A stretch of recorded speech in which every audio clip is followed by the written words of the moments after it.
Time to review Skinned Alive, one of my many guilty pleasure movies. Just to clarify right now, Skinned Alive is in no way, shape, or form considered to be a good movie. However, it is a very brainless, mildly entertaining, low-budget horror movie from the late 80s. Alright, this movie is about a traveling family of psychos who like to kill people, take off their skin, and make assorted leather apparel out of it. We have the stunningly beautiful Crawl Daddy, who is the leader of the group, and her two precious children, Fink and Violet. How anyone can have sex with this is beyond me. So after they kill some random people, their car breaks down and they are forced to take it to the nearest town. While getting it fixed, they meet this dork, who offers to let the family stay in his house. Seriously, who in their right mind would let people like this We'll be happy to have her, Mr. Miles. stay at their house? After the family arrives at the house, their murderous tendencies get the best of them and they start killing people. We are then introduced to two new characters, Paul, who is a former cop in the movie's alcoholic hero, and Winnie, Tom the Dork's annoying wife. Okay, I don't want to go on and on about the story. I just want to tell you what I liked and what I disliked about this movie. Well, let me just start about what I liked. First off, Skinned Alive has a great feel to it. It's real low budget, and you can tell the people who made it had a great time making it. And I know if I ever made a horror movie, my first one would be low budget, and it would just be real cheesy like this movie is. Another thing that I like is it has this great look to it. It's real grainy, and it's real old school style look. I really enjoy that. Plus, it's funny. There's some great funny lines throughout this movie. For example, we have some hilarious lines, such as this. Stay here, you little dingleberry. That fuckwad's mine. This. We gonna skin that son of a bitch alive.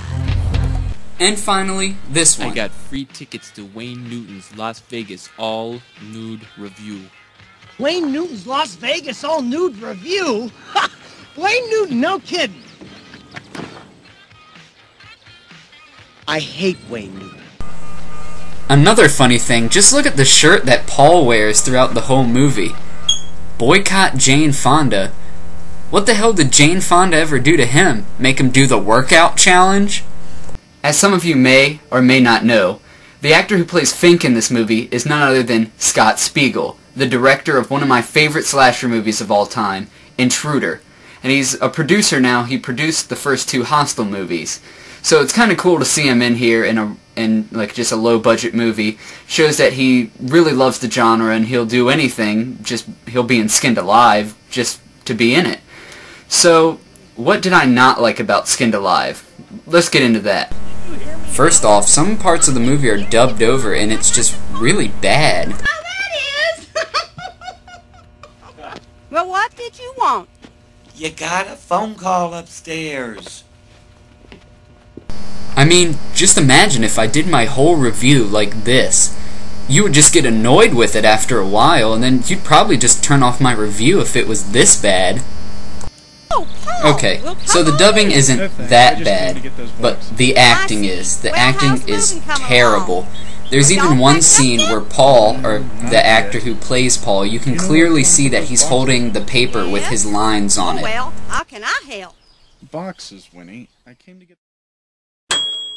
So I'm still in the middle for a few things about this movie. First off, the story. I like how it revolves around the family. I think that's pretty unique because we don't really get to see the killer's point of view, or they're the main characters in the movie much in horror movies. So I thought that was pretty cool, but I hate how they're always on screen. I mean, they're so annoying. Even though they are the only comic relief in the movie, they are rather annoying, and it makes me just want to pull my hair out. Another thing is the gore. The movie could have used a little bit more gore. The gore was fine, but a little bit more would have been even better. As I said earlier, Skinned Alive is a guilty pleasure flick. I know it's bad, but it has some redeeming qualities. It's far from the worst movie I've ever seen, but it certainly isn't the best either. That's why I feel a 5 out of 10 rating suits this movie perfectly. Alright, I'm going to end this review like I'm going to end all my reviews, as an ode to my favorite movie reviewer, Joe Bob Briggs. So let's get the drive-in total, shall we? We have 9 dead bodies, 1 machete impalement, 1 skinned wiener, endless one-liners, we have stabbing, shooting, skinning, we have attempted wife beating, we have machine gun foo, we have alcohol foo, and we have a downer ending. Skinned Alive, it gets a 5 out of 10 from me. Check it out only if you're a die-hard, low-budget horror fan. I'm out. Until next time, see you guys later.